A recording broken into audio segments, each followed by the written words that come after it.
Bendito sea, Señor, alabado, santificado y glorificado. Tú que estás a la diestra del Padre, Señor.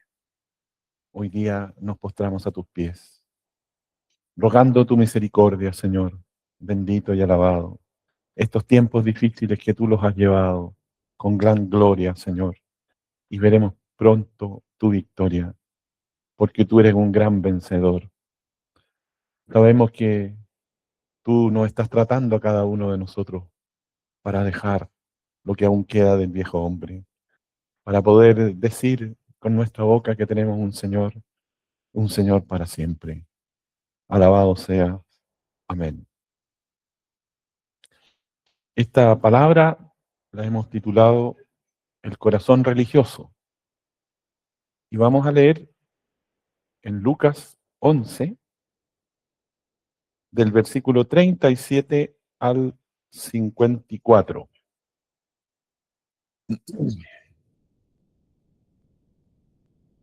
Dice así.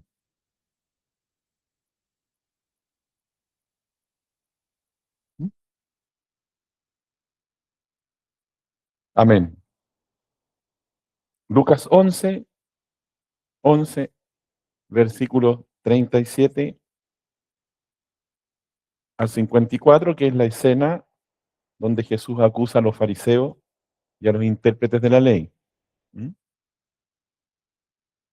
¿Todos listos? Amén. Luego que hubo hablado, le rogó un fariseo que comiese con él. Y entrando Jesús en la casa, se sentó a la mesa. El fariseo, cuando lo vio, se extrañó de que no hubiese lavado antes de comer. Pero el Señor le dijo: ahora bien, vosotros los fariseos limpiáis lo de fuera del vaso y del plato, pero por dentro estáis llenos de rapacidad y de maldad. Necios, el que hizo lo de fuera no hizo también lo de adentro, pero dad limosna de lo que tenéis y entonces todo será limpio.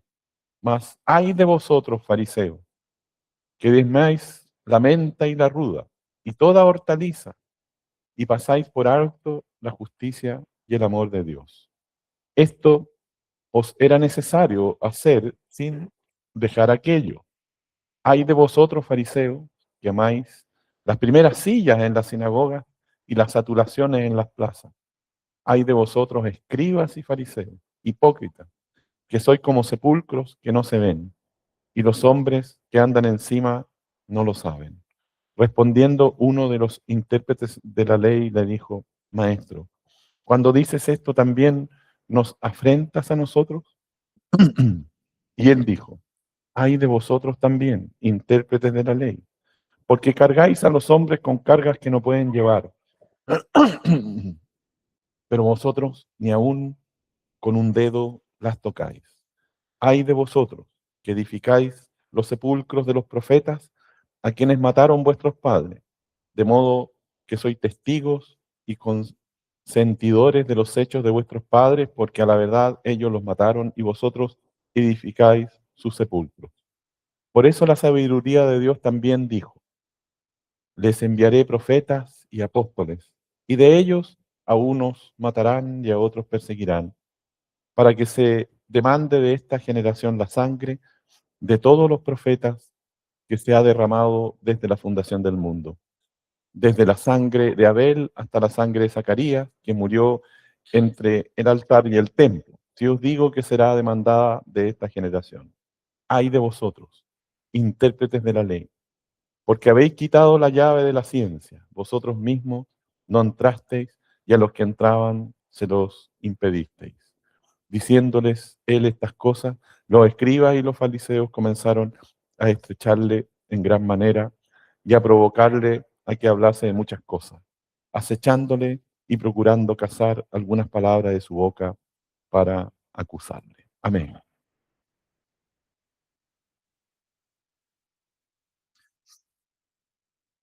Vamos a ir, como siempre, versículo a versículo, ¿no? En el versículo 37 que ya acabamos de leer, dice: luego que hubo hablado, le rogó a un fariseo, o sea, le rogó un fariseo que comiese con él, y entrando Jesús en la casa, se sentó a la mesa. ¿Mm? El Señor había estado predicando y en ese momento se le acercó un fariseo y lo invitó a su casa. ¿Mm? Y le pidió que comiese con él. En Israel, en aquel tiempo, comer con alguien, como era la costumbre, era una señal de amistad o de querer entablar una amistad. O sea, no a cualquiera se le invitaba a su casa, es lo que yo deduzco de esto, ¿no? La invitación claramente sorprende debido al rechazo que sufrió Jesús por parte de los judíos. A esa altura del ministerio del Señor ya había recibido mucho rechazo de los religiosos. ¿Mm? Y este rechazo se provocaba claramente por la cantidad de veces que el Señor los enfrentó a los religiosos por su falta de fe y por el abandono de la palabra de Dios. Es difícil comprender la acción de un fariseo que convida a uno que no es fariseo y que además se relaciona con pecadores. Pero claramente se puede deducir de esto que había un propósito de Dios que tenía que ver con lo que Jesús predicaba en cuanto al comportamiento de los religiosos, lo que explica en detalle en los siguientes versículos. Recordemos que los fariseos eran una de las cuatro principales sectas judías, junto a lo de los saduceos, que eran sacerdotes ricos de la élite, los celotes, que eran revolucionarios políticos que buscaban la independencia del yugo romano, los esenios, que eran monjes ascetas, em, y bueno, y los fariseos claramente se veían como superiores a los demás. Ahí lo podemos ver en Juan 7:49, a causa de su celo por el cumplimiento de la ley mosaica y las tradiciones rabínicas. En el versículo 38 dice, el fariseo cuando lo vio se extrañó de que no se hubiese lavado antes de comer. Curioso, ¿no? Que Jesús no se lavara no tenía nada que ver con la higiene. La desagradable sorpresa del fariseo no se debió a que las manos del Señor estuvieran sucias, sino a que no había realizado el ritual de lavarse para quedar ceremonialmente limpio según la tradición rabínica. Dicho lavado no era parte de las ordenanzas de Moisés, escritas en el Antiguo Testamento, sino que se había desarrollado como parte de las tradiciones extrabíblicas de los ancianos, Mateo 15:2 y Marcos 7:3, que más adelante se recopilarían en la Mishnah, que es un libro que recopila las tradiciones orales y que fue escrito en el siglo III después de Cristo. Esta tradición simboliza santidad y un deseo de ser limpio de toda contaminación del mundo, pero como indicamos, no era parte de la ley, sino de la tradición. Esta y en general las tradiciones tienen el objetivo de reemplazar a la verdadera palabra de Dios. Y esto se ve actualmente también, no solo en el judaísmo, sino también en religiones con denominación cristiana. El problema es cuando la tradición pasa a ser un dogma de fe y reemplaza a la palabra de Dios. Versículo 39. Pero el Señor le dijo, ahora bien, vosotros los fariseos, limpiáis lo de afuera del vaso y del plato, pero por dentro estáis llenos de rapacidad y maldad. Yo me imagino la escena, ¿no? ¿Ah? En un comedor, no solamente estaba este fariseo, tenían que haber habido otros. Habían invitado al Señor, que era claramente indicado por ellos como un enemigo, ¿m? Y el Señor los está confrontando. Aquí el Señor utiliza la limpieza de vasos y platos, que seguramente eran lavados usando el mismo ritual, para establecer que la vida espiritual de los fariseos era externa. Y en su interior, en el espíritu humano, seguían siendo pecadores con apariencia de piedad. Aquí vamos poco a poco configurando una escena paralela en el cual nosotros podemos ir mirando nuestro propio corazón. En el 40 dice necios. El que hizo lo de fuera no hizo también lo de adentro. Aquí el Señor refuerza lo que está indicando en el versículo 39. Aquí Jesús califica a su anfitrión y a los que estaban con él, que suponemos que también eran fariseos, de necios. Esta calificación podría ser exagerada, pero tenía el objetivo que describe a quienes su corazón no estaba con Dios, sino con sus propios intereses, necesidades y o temores. La pregunta que realiza Jesús en el versículo que dice, el que hizo lo de fuera no hizo también lo de adentro, era un reproche inconfundible.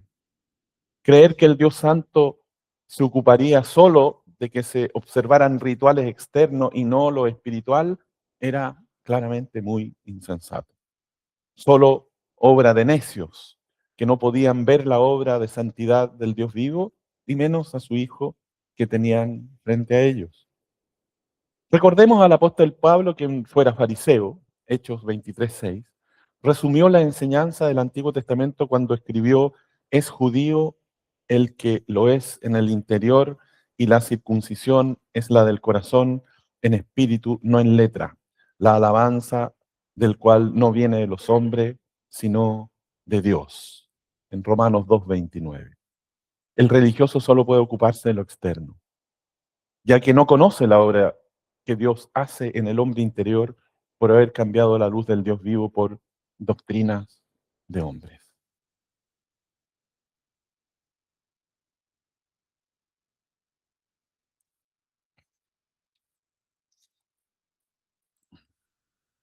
Versículo 41. Pero dad limosna de lo que tenéis y entonces todos os será limpio. Este versículo tiene el mismo sentido de las palabras del Señor al joven rico. Si quieres ser perfecto, anda y vende lo que tienes y dalo a los pobres y tendrás tesoros en el cielo y ven y sígueme. Mateo 19:21. Todas las formas religiosas externas de los fariseos, limosnas, oraciones, ayuno, dejaban de manifiesto sus vidas hipócritas. Pues por otro lado se dedicaban a saquear, robar y despojar a las personas de forma tanto física como espiritual.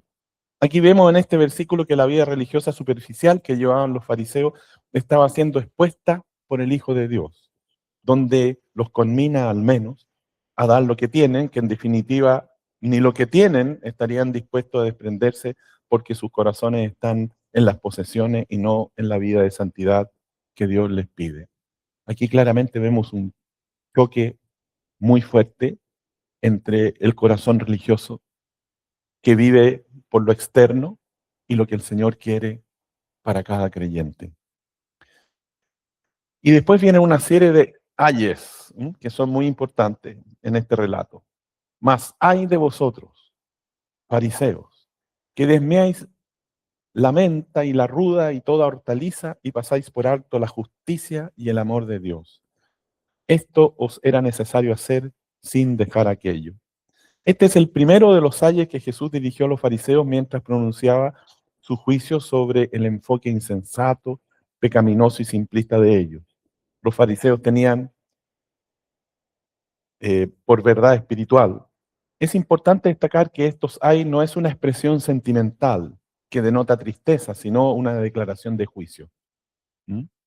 Lo que indica el versículo 42, con mucha diligencia los fariseos diezmaban la menta y la ruda y toda hortaliza, aunque lo que el Antiguo Testamento ordena con relación al diezmo no considera estos artículos. Por lo tanto, este tipo de diezmos que reemplazan a lo que Dios mandó al respecto solo dejan en manifiesto que ellos tienen su propia religión, movida por una corrupción interna, por la cual no obedecen a Dios y pasan por alto la justicia y el amor de Dios. Siguiente hay, versículo 43. Ay de vosotros, fariseos, que amáis las primeras sillas en la sinagoga y las saturaciones en las plazas. Este segundo ay, pronunciado por Jesús sobre los fariseos, da a conocer el motivo que hay detrás de todo lo que hacían. Amaban ser vistos, apreciados en sus propios prestigios. El Señor les dice, amáis las primeras sillas en la sinagoga. Aquellas eran destinadas a destinatarios enfrente de la congregación y a las saturaciones en las plazas, los lugares de honor en banquetes y reuniones sociales. en que usaban largas ropas y se hacían llamar rabí, lo cual demostraba su insaciable deseo de posesión social y de prestigio personal. Los fariseos eran hipócritas, mojigatos, orgullosos y desdeñosos con las personas comunes y corrientes, Juan 7:49. Carecían de justicia y misericordia. Y saqueaban y se apoderaban de las posiciones y las almas de las personas.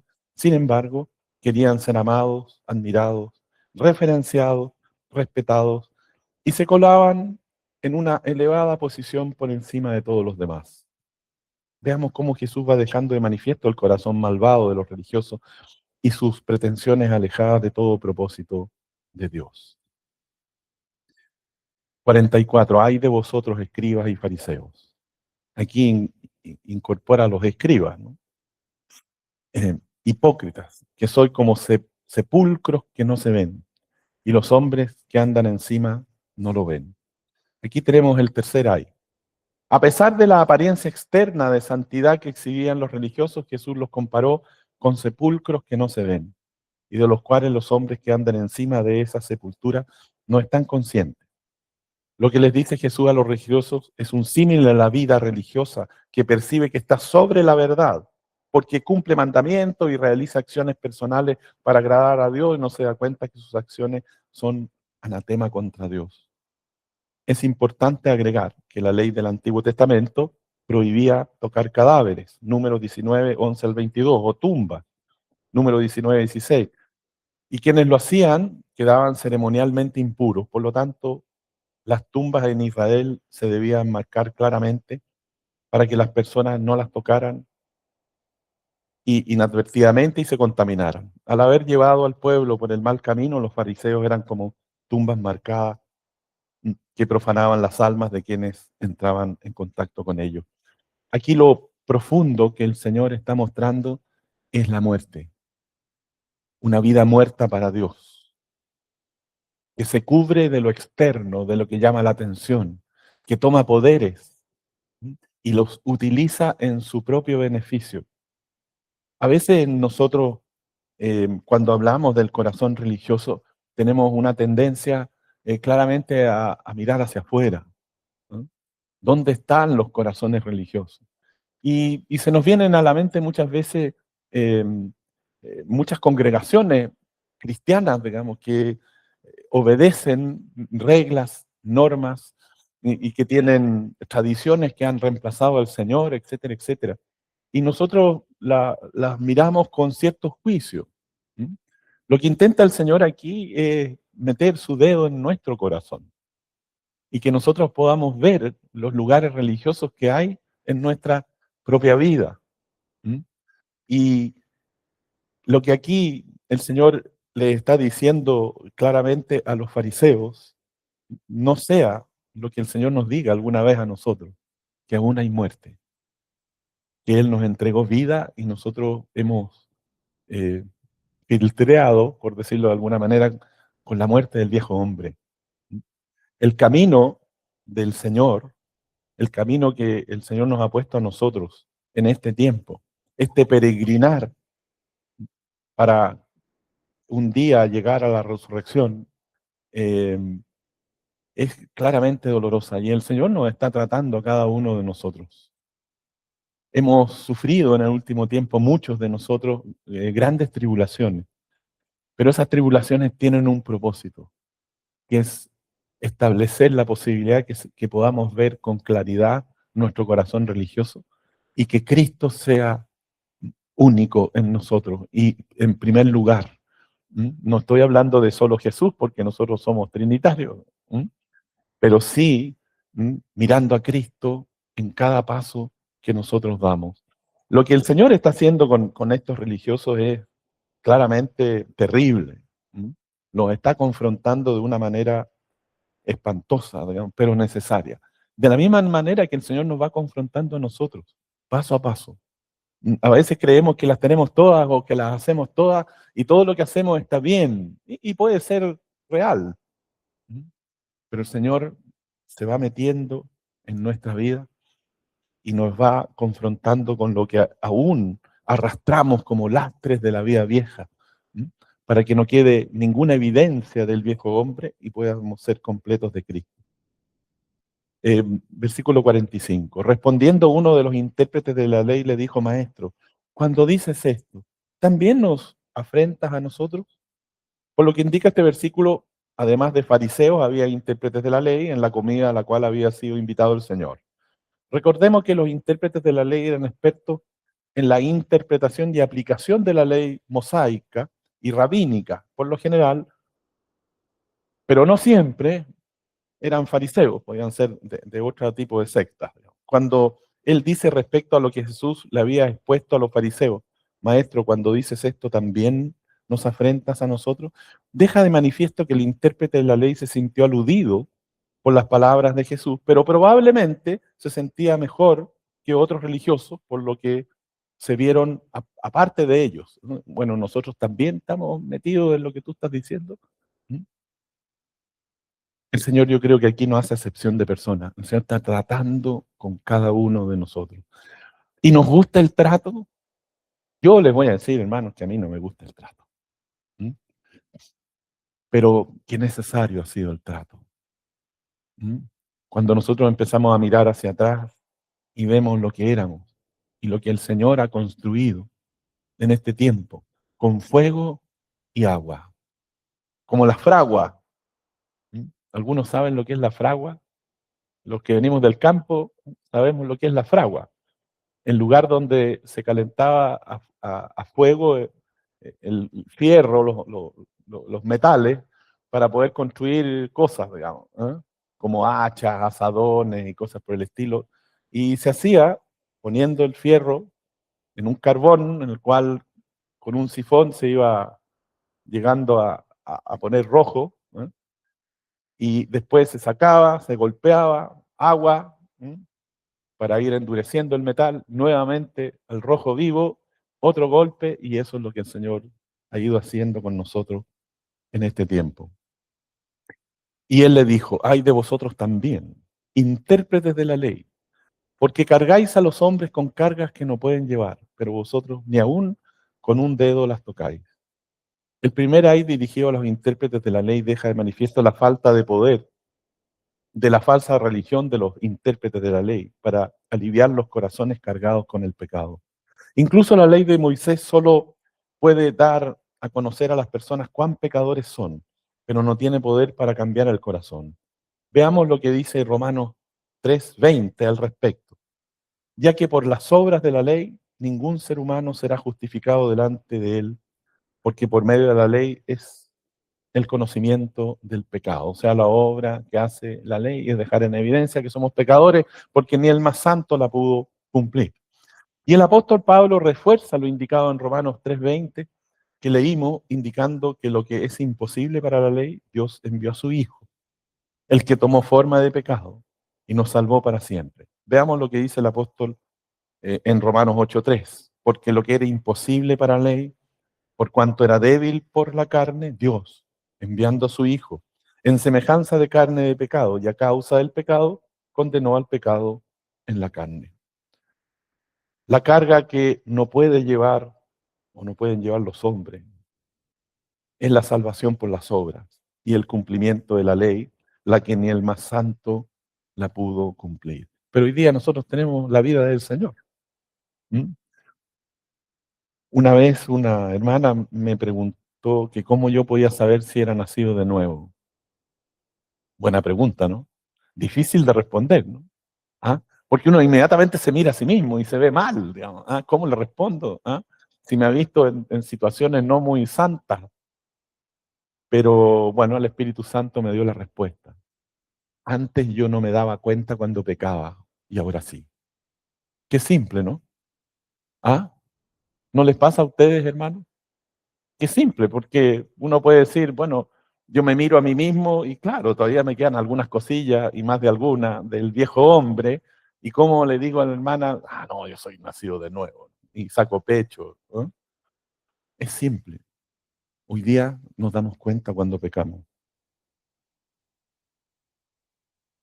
En versículo 47, hay de vosotros que edificáis los sepulcros de los profetas a quienes mataron vuestros padres. El Señor les enrostra a los intérpretes de la ley que adoraban los sepulcros de los profetas que sus antepasados mataron. Versículo 48. De modo que sois testigos y consentidores de los hechos de vuestros padres, porque a la verdad ellos los mataron y vosotros edificáis sus sepulcros. A pesar de que los escribas y fariseos intentaban ser diferentes a sus antepasados, en la realidad sus comportamientos en términos espirituales dejaban ver que tuvieron el mismo rechazo que sus padres.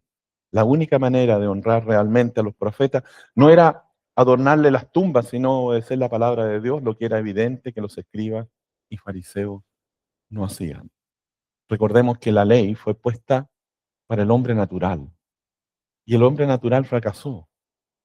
Por eso tuvo que venir nuestro Señor a morir por nosotros, a entregar su vida, a derramar hasta la última gota de su sangre para que nosotros pudiéramos tener vida nueva.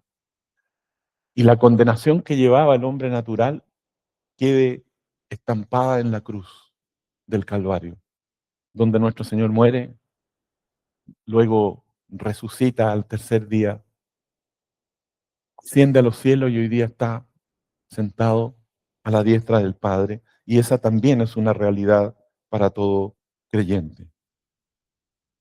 Por eso la sabiduría de Dios también dijo, les enviaré profetas y apóstoles, y de ellos a unos matarán y a otros perseguirán. Los profetas y apóstoles a quienes los líderes apóstatas del judaísmo matarán y perseguirán eran los apóstoles y los profetas del Nuevo Testamento.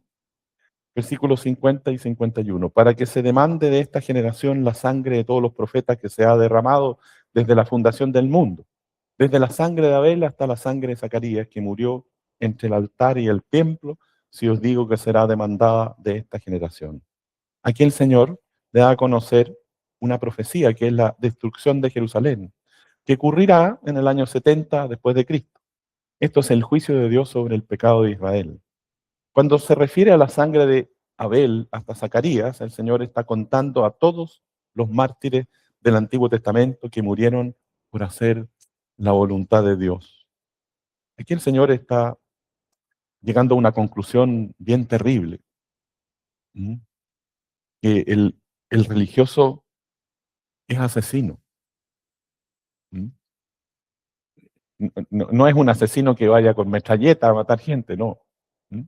Sino aquel que impide, ¿m?, que Cristo viva en el creyente.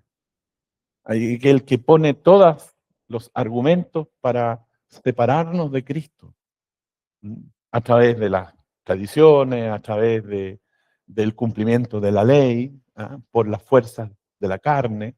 ¿M? Y eso va generando muerte. Pero el Señor, ¿a qué nos ha llamado, hermanos? A la vida, no a la muerte. ¿Y cómo nosotros podemos vivir la vida? Creyendo en Cristo. ¿Esto es simple, hermano? Bueno, en palabra pareciera que sí. ¿M? Pero cuando empiezan las pruebas, ¿qué pasa, hermano? ¿Ah? Cuando empiezan las pruebas, ¿nosotros vamos de rodillas a rogar al Señor su misericordia? ¿O empezamos a sacar la cuenta cómo resolvemos el problema? ¿Ah? Yo les hago esta pregunta porque me la hago a mí mismo. ¿Ah? Muchas veces sacando cuenta de cómo voy a resolver este lío y el Señor está ocupado del problema. ¿Mm? Nuestra vida no puede ser un paralelo a la voluntad de Dios. Nuestra vida tiene que ser completa en Cristo. Y su voluntad está en nuestro espíritu vivificado, donde habita el Espíritu de Dios, el Espíritu de Cristo y el Espíritu Santo. Ay de vosotros, intérpretes de la ley, porque habéis quitado la llave de la ciencia. Vosotros mismos no entrasteis, y los que entraban se los impedisteis. Esto se refiere a la falsa interpretación de las Escrituras que hacían los intérpretes de la ley, dejando de lado la revelación de la palabra verdadera por parte del Espíritu Santo. La llave de la ciencia se refiere a la revelación de la palabra por el Espíritu Santo. Diciéndole estas cosas, los escribas y los fariseos comenzaron a estrecharle en gran manera y a provocarle a que hablase de muchas cosas. acechándole y procurando cazar alguna palabra de su boca para acusarle. Aquí la escena continuó. Ellos empezaron a acercarse al Señor para tratar de provocarlo, ¿m? Y tratar de hacerle preguntas para que alguna de ellas, ellos poderla tomar y acusarle. ¿No hace esto el corazón religioso, hermano? ¿M? Tratar de apartar al Señor de nuestra vida, nosotros mismos, a veces sin darnos cuenta. ¿M? Cuando nos aguamos espiritualmente, no, hoy día no voy a ir a la reunión porque estoy en otra cosa. ¿M? No, no, no voy a hacer esto, lo otro que el Señor me ha mandado porque no tengo mucho trabajo. ¿Dónde está el Señor en nuestra vida? ¿Dónde está? ¿Tenemos evidencia espiritual de nuestro corazón religioso? Nunca tenemos que apartarnos de esa realidad, porque el diablo hará todo lo posible para que el corazón religioso tenga cierta importancia en nuestra vida. Es ahí la lucha. Es ahí porque el Señor nos somete muchas veces a grandes tribulaciones, porque Él que requiere a su iglesia. ¿Para qué, hermanos? ¿Para que nos juntemos los domingos y nos abracemos y nos digamos que nos queramos? Sí, también, pero sobre todo para servir. ¿Cómo está el mundo hoy día, hermanos? ¿Mm? Todas estas filosofías nuevas que hay, que han infiltrado incluso la política, ¿mm? Que vienen muchos de pseudo religión o de filosofías humanas, ¿mm? En el cual han ido degenerando a la raza humana para destruirla. ¿No es esa la labor del diablo? ¿Y dónde está la iglesia, hermano? ¿Dónde estamos nosotros? ¿En nuestras casas calentitos, que no nos vaya a pasar nada? Tratando de poner alarmas para que no entren los bandidos. Bueno, eso está bien, digamos, ¿eh? ¿Dónde está el servicio? ¿Nuestras familias siguen sin convertirse? Aquí el principal enjuiciado soy yo, hermano. No, no crean ustedes que estoy tratando de culparlos, ni mucho menos. Pero es importante que nosotros podamos ver nuestro corazón. ¿Mm? Tomamos alguna situación específica, la hacemos propia, y esa situación específica no tiene nada que ver con la palabra de Dios. ¿Cómo estamos comportándonos en el trabajo, con nuestra familia? Esto no es un llamado a la carne, sino al espíritu. ¿Mm? Para que el Señor se pueda manifestar. El Señor a nosotros nos ha dado grandes tesoros, que es la palabra. El Señor nos ha llenado de palabra estos 30 años. Muchas de ellas están grabadas, otras están escritas, etcétera, etcétera. Pero la palabra no puede ser un ente separado de nuestra vida, sino tiene que venirse a vivir a nosotros, porque la palabra es Cristo mismo. ¿Mm? Entonces llega el domingo, uy, qué lindo predicó el hermano Jorge, no, no yo, digamos. ¿Ah? ¿Ah? Qué lindo predicó el hermano, pero eso lindo ahí se quedó, digamos. ¿Ah? Lo escuchamos, algunos, de repente, ¿ah? Porque son publicadas en el WhatsApp las palabras y bueno, tenemos ahí la posibilidad de escucharlas varias veces después. Pero esa palabra entra o es bonita para los oídos. La palabra es vida. Es vida en Cristo Jesús. El agua, la palabra, Cristo. ¿Mm? Cada figura, esta agua que quita la sed, Cristo mismo. ¿Mm? Cuando el Señor se enfrenta a la mujer samaritana, si bebe de esta agua no tendrás nunca más sed. Él no estaba hablando del agua del pozo de Jacob, estaba hablando de su propia vida. Cristo el Señor. Nosotros nos enfrentamos día a día a muchas dificultades familiares, de salud, laborales, con los vecinos, en fin, una enumeración grande de situaciones complejas. ¿Mm? Tenemos dos formas de enfrentar eso, con nuestro propio conocimiento, ¿mm? O en Cristo. Cuando nosotros llegamos a trabajar, muchos de nosotros tenemos que ir a un lugar. Eh, el Cristo no se queda afuera, sigue con nosotros, ¿no? Y las decisiones que tenemos que tomar son en Cristo. Cuando enfrentamos una situación con los hijos, aquellos hermanos o hermanas que tienen hijos adolescentes, que hoy día están contaminados y atacados con miles de cosas a través de las redes sociales, que los apartan de la vida, que intentan atacar lo que el Señor, y vemos que la iglesia está, y en esto cuando hablo de iglesia, estoy hablando en términos generales, está silenciada. Porque ese ha sido el propósito del diablo, silenciar la palabra. Los fariseos y los escribas habían silenciado la palabra a través de sus propias vidas y a través de las tradiciones. Pero a veces nosotros silenciamos la palabra porque no actuamos cuando el Señor nos ha llamado a hacerlo. ¿Mm? Esta es una palabra, por cierto, de ánimo, pero también de ver, de examinarnos en Cristo, hermano. Esto no es una evaluación de la carne, ¿ah? Sino de la vida nueva que el Señor nos ha entregado.